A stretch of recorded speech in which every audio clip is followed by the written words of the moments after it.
One item that we want to assess while we're playing this game, for example, is risk tolerance. How willing is the person to try new ideas, to risk getting something right or wrong?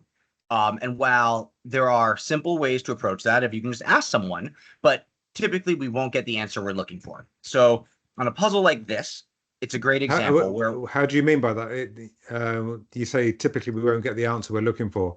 Do you mean people So find it hard to be honest, or I people think find it that hard to assess themselves? How do you mean? I think that people give an answer in an interview, especially that they think their interviewer is looking for. And Okay. so everyone not only has their implicit biases about how they respond to problems, but they also have biases on what answer they think the employer is looking for. Yeah. Neither of those is empirical. It's just a subjective view on what type of person you are.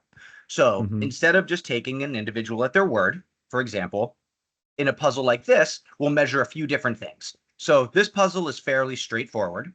It's about stopping the arrow along the line.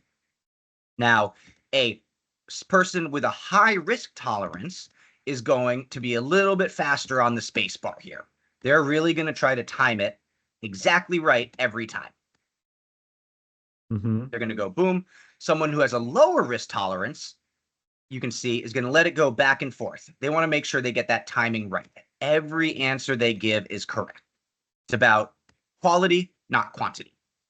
Now, this is I, important because neither of those is a bad result. What it comes no, down to is what is the employer looking for?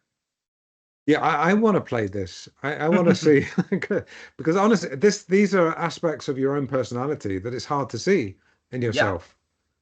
You know, absolutely. that yeah, when we do an interview with somebody, like especially if you're interviewing people, then you're trying to get them to tell you something that they find very hard to even see in themselves.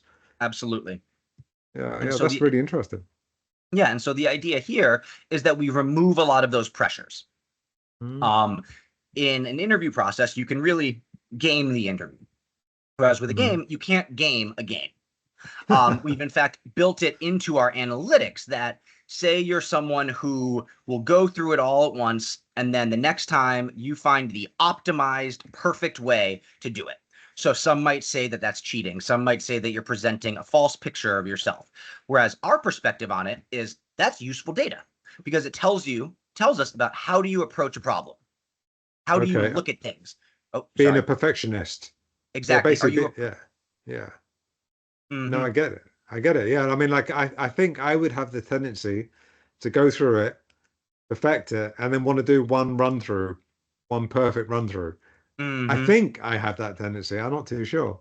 Mm-hmm. No, a lot of people do. Especially when it comes to neurodivergent individuals, there's this huge avoidance of the potential for failure. They want to make Mm. sure that they do it right the first time, or sometimes not at all. That fear of failure is really prevalent, not just in the neurodivergent community, but in the general population.